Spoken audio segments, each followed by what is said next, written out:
Non, il n'est pas possible aux chrétiens de participer à...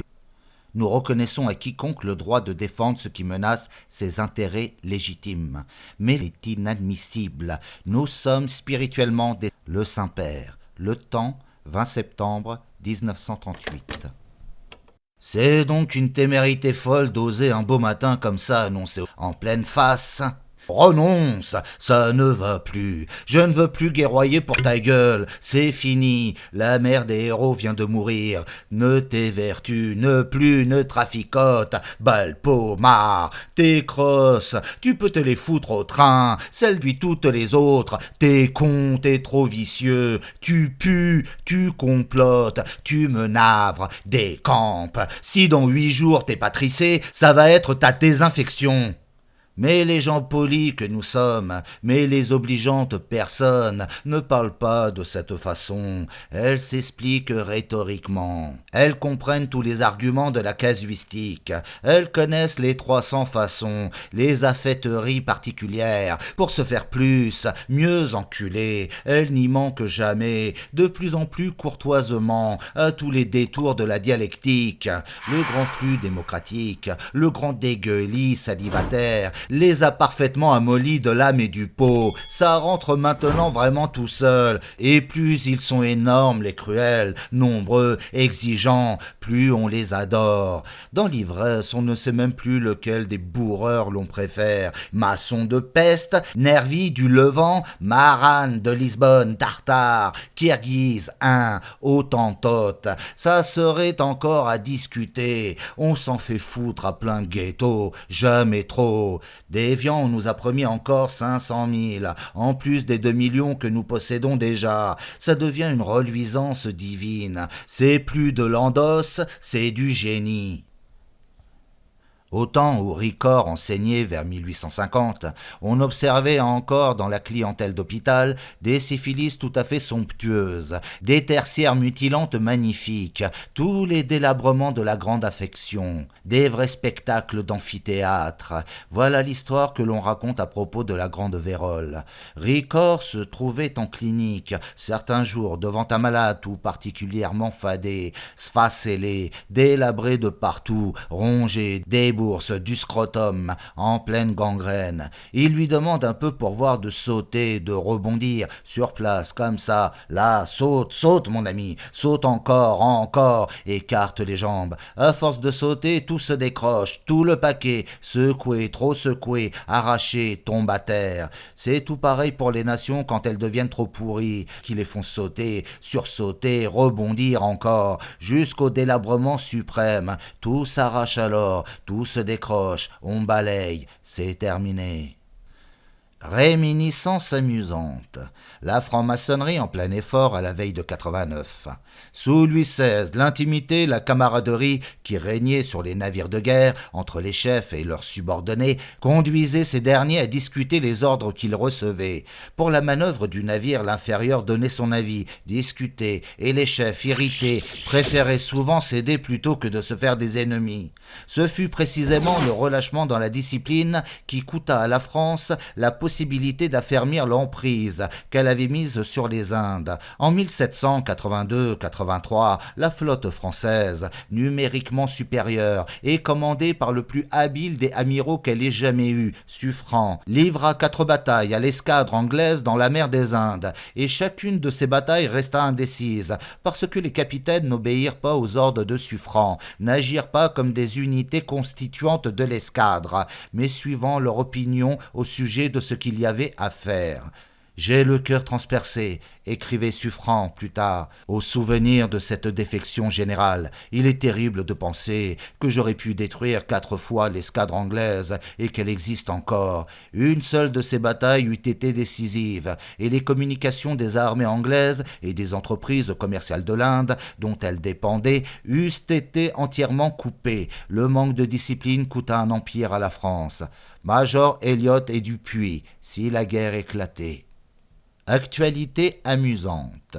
Maçonnerie 38 en plein effort, à la veille du grand triomphe mondial, le Super 89. Plus d'esprit de capitulation. Le sort du monde entier dépend de l'issue de cette lutte contre le fascisme. Nul ne peut plus nier sont devenus l'enjeu entre le fascisme et l'antifascisme. Bernard Lipschitz le cache, le droit de vivre. Lipschitz, lui au moins, ne trompe personne. L'humanité, le populaire, le jour non plus. Mais le PSF, ghetto du colonel de la Roque, voilà de l'excellent travail d'éloge, dans la meilleure tradition maçonnique. Simulacre, redressement pourrisseur, états généraux, connivence, les amis des amis de tous, etc. Je fais appel, et Dieu sait si nous en avons de très nombreux et de très chers dans nos rangs. La Roque, discours de Lyon. État-major du colonel Larocque Ghetto. Cavallo, secrétaire particulier de M. de Larocque, placé là comme par hasard. F. Pfeffer, ancien secrétaire du parti radical, l'œil de la franc-maçonnerie. Silbert, délégué à la presse, de son vrai nom, Silberberg. Wamser, conseiller au compte, achat du petit journal. Barachin, directeur politique, apparenté à la famille de Lazare Weller. Rob Cohen, chef des parlementaires des PSF. Deveau, député du PSF. Thibault, fils du violoniste Jacques Thibault. Lange, rédacteur au Petit Journal. Trèche, rédacteur au Petit Journal. Schwab, dit d'Héricourt, commanditaire au PJ, 3000 actions, ex-VN du 16e arrondissement, Paris. Stenberg, dit de Armella, commanditaire au PJ, 1100 actions, ex-VN du 16e arrondissement, Paris. Javal, commanditaire au PJ avec 1500 actions. Historiographe du colonel Ghetto, Henri Malherbe, de son véritable nom, Grunwald. Il est tout naturel qu'un jour prochain, le colonel Ghetto devienne, la guerre aidant, directeur de l'humanité. Prophétie facile. Le colonel Ghetto est au gage au service de la même raquette que messieurs Blum, Cachin, Thorez, Verdier, Lebrun. Aucune différence essentielle. Autant de chefs de rayon de la même grande entreprise maçonnique. Rien ne les sépare. Moi, je m'en fous énormément qu'on dise Ferdinand, il est folle, il sait plus, il débloque la vache, il a bu, son bagou vraiment nous écœure, il a plus un mot de raisonnable. Quand vous prendrez sur l'avant-scène les joyeuses bonbonnes d'Hypérite, d'Arsine, qu'on s'apprête à vous déverser, vous me direz si c'est raison, si le ciel vraiment vous estime à votre judicieuse valeur. Quand on viendra vous dépecer, vous épurer individuellement par dissection à vif des membres. Visitant la maison Ipatiev quelques jours après l'affreuse tragédie, le précepteur du Tsarévitch, M. Pierre Gilliard, découvrait dans l'embrasure d'une fenêtre le signe préféré de la tsarine, la croix gammée, qu'elle faisait mettre partout comme porte-bonheur. Elle l'avait dessiné au crayon en l'accompagnant de la date de son arrivée, 17 avril 1918. Le même signe se retrouvait sur le papier du mur à la hauteur d'un lit. Le temps, 20 juillet 1938. Ah rien, il faut toujours vous dire à chaque que vous rencontrez que s'il était à votre place, il serait lui nazi 100%. Il vous trouve en son intime stupide à dévorer du foin de n'avoir encore rien compris. Et plus vous lui donnerez des preuves de bienveillance, d'amitié, et plus il se méfiera, forcément. À chaque seconde, il se demande si ça va durer toujours. Il aime pas beaucoup vous regarder en face, plutôt il vous bigle de travers, à la dérobée, comme on observe les cocus de biais vaquer à leurs petites affaires, encore pas inquiets du tout, encore très loin des orages. Je propose un décret. Le travail est inhumain pendant la digestion. Prolétaires, ouvriers, paysans, cessez donc un petit peu de vous gratter, de vous tripoter, de vous distendre, de prétendre que vous êtes partageux jusqu'aux fibres, socialistes, communistes, égalitaristes, fanatiques. Vous n'êtes rien de tout ceci, pas plus que M. Jouot, pas plus que Blum, pas plus que Staline, pas plus que M. Lebrun, pas plus que M. Bader, moins que le charbonnier du coin. Vous êtes tous, un pour chacun, férocement personnels. personnel, hypocrite, ravageur, envieux. Vous n'attendez que le signal des journées émancipatrices pour foncer sur le bazar et vous servir personnellement, vous régaler personnellement, tout en réglant au passage quelques petits comptes personnels sur des ennemis très personnels. Jamais les révolutions n'ont servi à autre chose. Celle-ci, la prochaine, la marxiste, sera encore pire que toutes les autres, perfectionnée par la raison raisonnante, la dialectique matérialiste, l'enseignement obligatoire prosaïste. Vous voici très au point, formant la plus belle horde hargneuse, muflisée, dénigrante, poubelleuse, ravagière, qui sera jamais tombée sous le carapaçon depuis Constantin. Vous m'en direz des nouvelles. Buté, jobard, sceptique, présomptueux et cocu, vous voici enfin prêt, affranchi pour les plus mirifiques réformes. Ça va être propre, le progrès vous attend, progrès nous voici, frais comme l'œil, saoul comme 36 papes, sanglant comme la Villette, con comme une affiche, comme 36 millions d'affiches électorales, rationnel comme les chiottes. Ça ira très bien, c'est l'évacuation qui commence. Suce au bourgeois, allons-y, le bourgeois, mais lui aussi c'est un chiotte, et comment? L'homme chie, il a faim, c'est tout, il est frère du peuple, le bourgeois, 100 par 100, bourgeois maudit, le frère envié, trop jalousé, le frère qui a réussi. Quelle situation dans le monde, la plus adorable de toutes, bourgeois, votre idole rationnelle peuple, votre Dieu fait bourgeois, vous ne rêvez que d'être lui, à sa place, rien d'autre, être lui, le bourgeois, encore plus que lui, toujours plus bourgeois, c'est tout.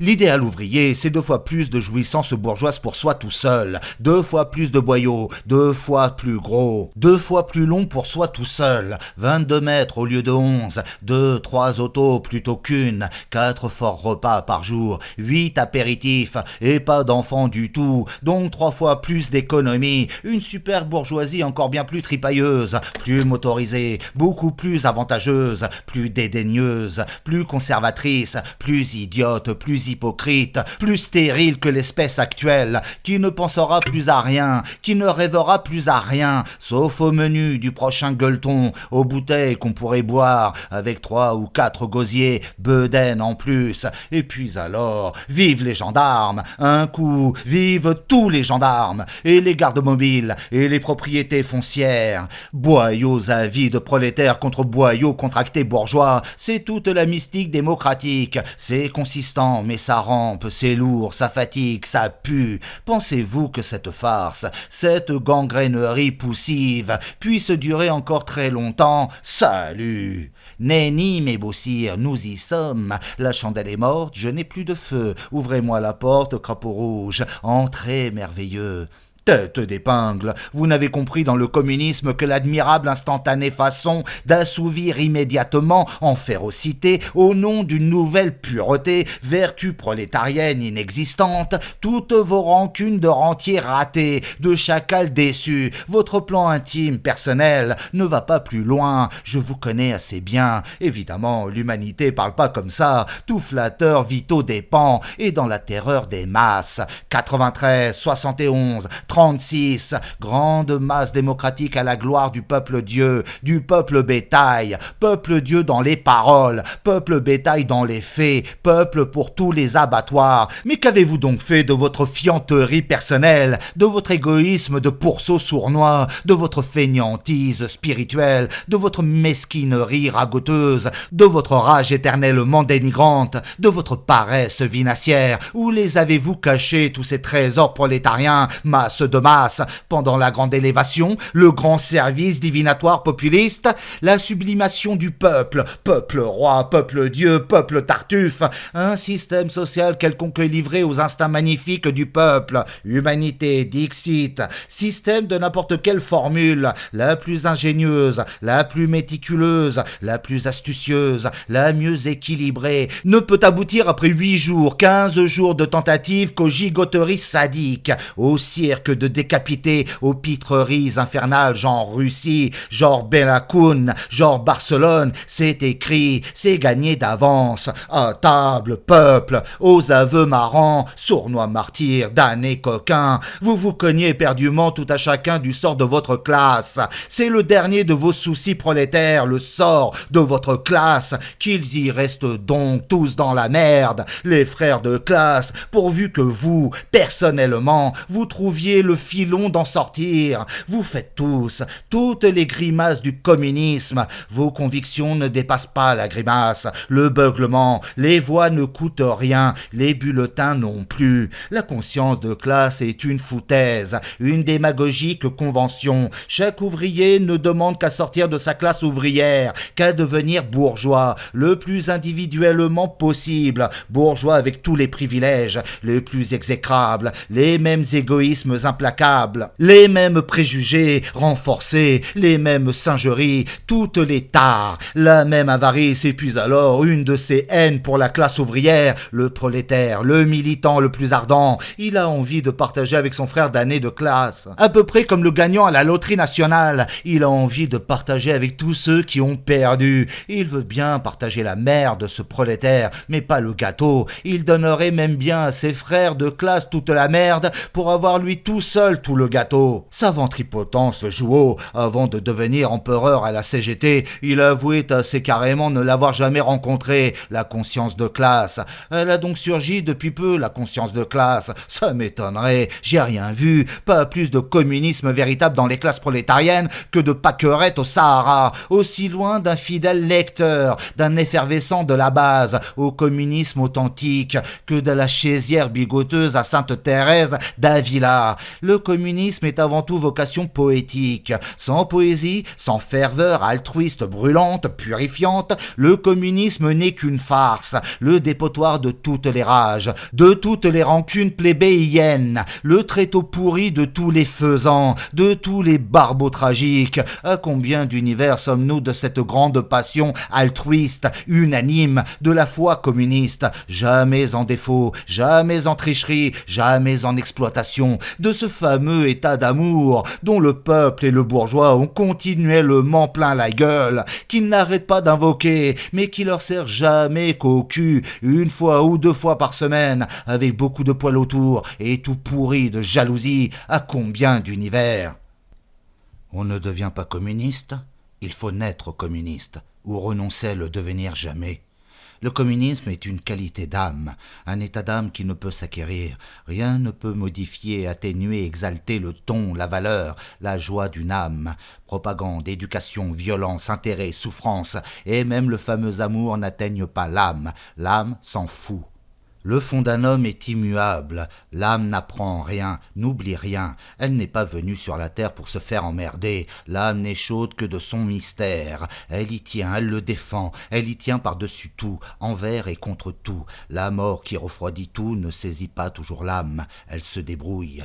Les reins, le platine, le diamant ne sont que flexibles, ductiles, capricieuses, très impressionnables substances comparées à l'âme, à l'effroyable immutabilité d'une âme. Rien ne peut l'atteindre. Du premier au dernier souffle, la même pauvreté, la même richesse, exactement. Tous les bavardages, toutes les menaces, tous les charmes, tous les subterfuges flanchent, se dissipent devant sa porte, ne pénètrent jamais. Rien ne peut l'appauvrir, rien ne peut l'enrichir. Ni l'expérience, ni la vie, ni la mort. Elle s'en va comme elle est venue, sans rien nous demander, sans rien nous prendre. Le communisme, dans la pratique, c'est l'unanimité des âmes toutes communistes, toutes altruistes, toutes embrasées de passions unanimes. Qui, que, où, comment, recrutement, d'où vont surgir ces sublimes effectifs, imposture grotesque dans l'état actuel des hommes, vous dites? Ces morveuses, ravageuses, hagardes hordes dénigrantes, enlisées dans les ragots, délirantes de conneries mesquines, ces anthropophages sournois, ces chiens de tous les charniers, ça, communistes, merde, vous abusez des animaux. Nos sociétés croulent sous les richesses matérielles, mais elles crèvent de pauvreté spirituelle. Le fanatisme objectiviste nous tue. L'homme vole, mais c'est un étron qui s'envole. L'esprit ne s'enlève jamais. Jamais la pensée ne s'est tenue plus basse, plus rampante, moins ailée, moins délivrante. Foutre des poésies mécaniques. Poésie est morte, avouons-le. Tous nos arts gisent grotesques, lourds rebuts résonnants, surchargés d'astuces malheureuses, de mufleries tragiques. Le communisme raisonnable crèvera dans cette civilisation sans poète, comme tout le reste. Le communisme doit être folie avant tout, par-dessus tout, poésie. Le communisme sans poète, à la scientifique, à la raison raisonnante, matérialiste, marxiste, à l'administrative, au mufle, au peigne-cul, aux 600 kilos par phrase, n'est plus qu'un très emmerdant procédé de tyrannie prosaïque, absolument sans essor, une imposture satrapique, absolument atroce, immangeable, inhumaine, une très dégueulasse forcerie d'esclaves, une infernale gageure, un remède pire que le mal. Prolétaires, communiste, vous l'êtes sûrement moins, beaucoup moins que Louis XIV. Il avait le sens de l'État, ce fastueux en perruqué. Vous ne l'avez pas du tout. L'État, pour vous, c'est une vache, comme pour les bourgeois. Vous lui disputez les tétons, lutte de classe. Bourgeois, prolétaires, vous êtes devenus si méchants, tous les deux, par la raison raisonnante, la muflerie calculante, le débrouillage forcené, qu'on peut plus vous réunir qu'à coups de trompette guerrière. C'est la sonnerie des massacres qui peut seulement vous rassembler, bourgeois, ouvriers, pas plus chers les uns que les autres. Vous n'avez retenu tous les deux, à travers tant de croyances, que les immondices de toutes les églises à travers les siècles, relevé que les pires conneries, les préjugés, les singeries, grimaces, toute l'ordure de chaque religion, les plus désastreuses charogneries. Le chacun fait son salut comme il peut, des premiers apôtres. Vous amenez parfaitement de Rome à 93. Le paradis n'est pas au ciel mais sur la terre, et en tout tort. Des nouveaux apôtres va vous mener un peu plus loin, on va rire. Le communisme, c'est exactement le contraire de ce que désire le peuple. L'âme des prolétaires, une envie. L'âme des bourgeois, une trouille. Vous n'avez jamais respecté, vénéré les uns comme les autres, que la trique, d'où qu'elle vous tombe. Dans chaque révolution, vous n'avez jamais compris, admiré les uns comme les autres, qu'un genre de tombola terrible, fantastique, à la vinasse et au sang, où les plus fauves, les plus sournois, les plus vicieux, les plus tueurs, gagnaient à coup sûr, et pas une trique d'opérette qu'il vous faut, non, non, non, du gourdin, terrible, impeccable, le grand dressage, sans pitié, inexorable, les trivières féroces, l'assommoir parfait, la trempe absolue pour le mutin, le frondeur, le badin, le causeur, le bel esprit, la volée gouvernementale annihilante, sans réplique, réconciliatrice, rédemptrice, rénovatrice, miraculeuse. Observez un peu les choses. Si vous vous rendez aimable avec un chien, il vous comprendra peut-être, il vous mordra peut-être pas, vous pouvez risquer, mais avec un homme, vous êtes cuit d'avance, il ne comprend que la violence, le sang, les raclées atroces, et plus il en reçoit et plus c'est beau, il trouve jamais que c'est trop, la preuve, les guerres, il s'en faut de 100 000 élevages, 200 et 100 000 sélections raciales, élimination rigoureuse, avant que l'espèce ne parvienne à quelque tenue décente, aux possibilités sociales. Tous les végétaux, tous les animaux ont passé par la sélection, pourquoi pas l'homme? Ce qu'on a fait pour la betterave, pour le porc, pour la basse-cour, on peut pas le tenter pour nous? Par les faits, de quelle providence le chien est-il devenu fidèle, vigilant, sociable, la vache laitière, le cheval trotteur, le coton cotonneux, le mouton tout en laine, le blé panifiable, le raisin buvable, le serein vocaliste, par la sélection raciste, par l'élimination très stricte de tous les immondes, avant le dressage, de tous les confus, les douteux, les hybrides néfastes, de tous les sujets trop bâtards, récessifs, pour traquer le diable dans l'homme, exorciser l'homme, deux seuls moyens conjugués, l'élevage et la trique. Et puis d'ailleurs, l'homme le sait bien d'instinct, nous n'avons rien à lui apprendre, il nous joue la comédie, il se joue la comédie du progrès, du relèvement par les phrases, il n'est pas dupe, il est fixé parfaitement dans les entr'actes du boyau, gavé, on ne trouve pas pire masochiste que l'homme, pour le désir de punition, il n'a pas son pareil l'homme dans toute la série animale, la preuve encore, les guerres, c'est un avide de martyr,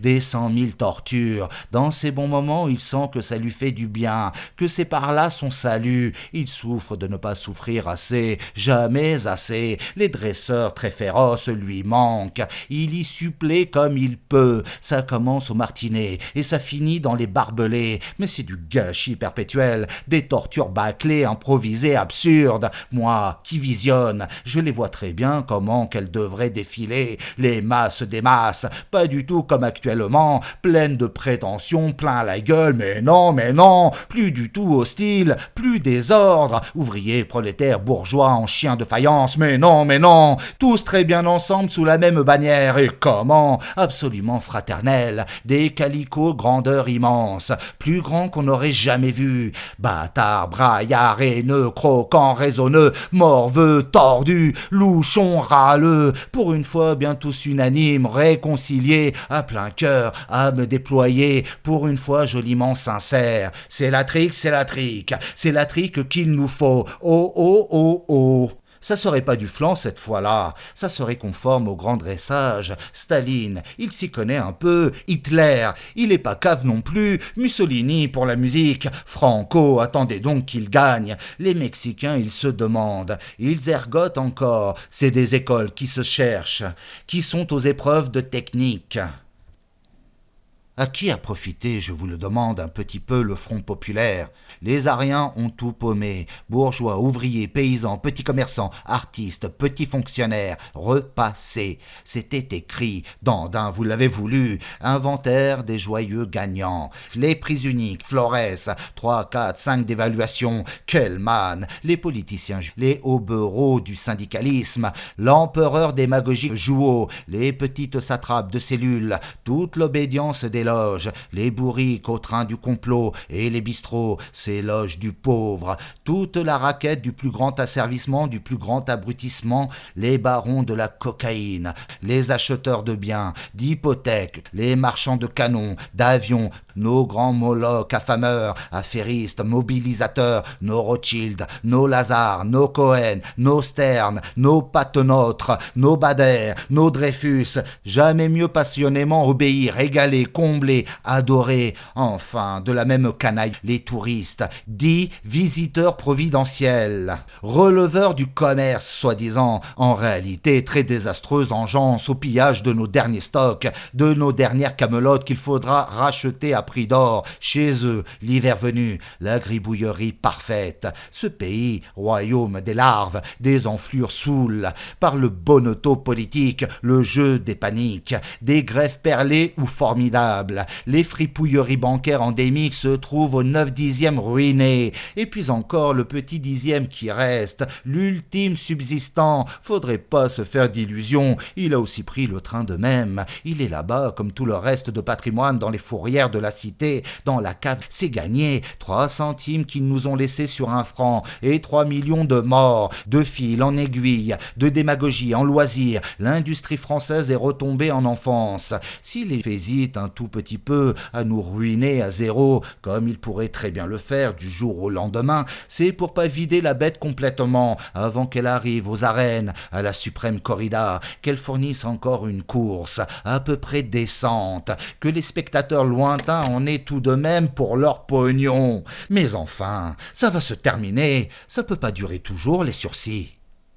Qui donc a mis comme ça Rothschild sous les verrous pour spéculation? C'est pas Schössling, c'est pas Cachin, c'est pas Jouot, c'est pas Blum, c'est pas Chamberlain, c'est pas Staline, c'est Hitler. Quel est le véritable ennemi du capitalisme? C'est le fascisme. Le communisme est un truc, un moyen d'asservir le peuple plus vachement encore, absolument à l'œil. Quel est le véritable ami du peuple? Le fascisme. Qui a le plus fait pour l'ouvrier? L'URSS ou Hitler? C'est Hitler. Y a qu'à regarder sans merde rouge plein les yeux. Qui a fait le plus pour le petit commerçant? C'est pas Thorez, c'est Hitler. Qui nous préserve de la guerre? C'est Hitler. Les communistes ne pensent qu'à nous envoyer à la butte, à nous faire crever en croisade. Hitler est un bon éleveur de peuple. Il est du côté de la vie. Il est soucieux de la vie des peuples, et même de la nôtre. C'est un arien. Les chiens enragés de l'Europe sont de ce côté du Rhin, Maurras. Nos meneurs à nous, nos ministres, ne sont que des larbins de Jean Foutre Massot, maçons, envieux bousilleurs, arrivistes insensibles, qui se foutent de notre existence comme de leur première couche culotte. Ils nous sacrifient tout naturellement, c'est leur fonction naturelle. Ils nous flattent et nous chient. Ça serait intéressant de savoir combien il y a eu de suicides de soldats, actifs et réserves, pendant la dernière semi-mobilisation. C'est leur souci principal, leur grande pensée, leur grand dada, l'armée française démocratique. Ils ont misé des sommes énormes sur l'armée française. Il faut que les choses se passent très correctement, que rien ne flanche, que ça mobilise dans les règles, sans anicroche, sans Trafalgar, sans ombre au tableau, dans le plus fol enthousiasme, au moment le plus opportun, sur un casus amené aux pommes par le plus grand Caal. Quelques brûlots patriotiquement parfaits, impeccables, irrésistible, que la croisade antinazie commence pas par des cafouillages, par des débandades ignobles, des guerres civiles dégueulasses. Non, c'est impossible. De l'Union nationale, bicose, un peu mollo s'il vous plaît, là-bas sur les bases, pour la propagande. Minute, attention les brutalités, virulents, toujours certes, mais raisonnables, pas l'impossible. Attention les extravagants, les persécuteurs de mou, du tact. Ça va, le communisme compréhensif, contingent, beaucoup de mains tendues, ça fait plaisir, ça ne coûte rien, recommandé, plus du tout de confiscation, de reprise intégrale, de jacobinisme 100%. On reparlera de tout ça plus tard. De trop nombreux camarades ont maintenant leur voiture, faut pas froisser pour des vétilles des personnes de condition, des damnés qui arrivent à se faire dans les 160 francs par jour. Le moment est mal choisi, de la tactique s'il vous plaît, de la compréhension mutuelle, du savoir-faire, rentrer cette erreur. Lénine lui-même savait biaiser, surseoir, planquer, attendre une meilleure époque. Les fous seuls vivent dans l'absolu. Contingence, confiance, tactique, adresse, confidence.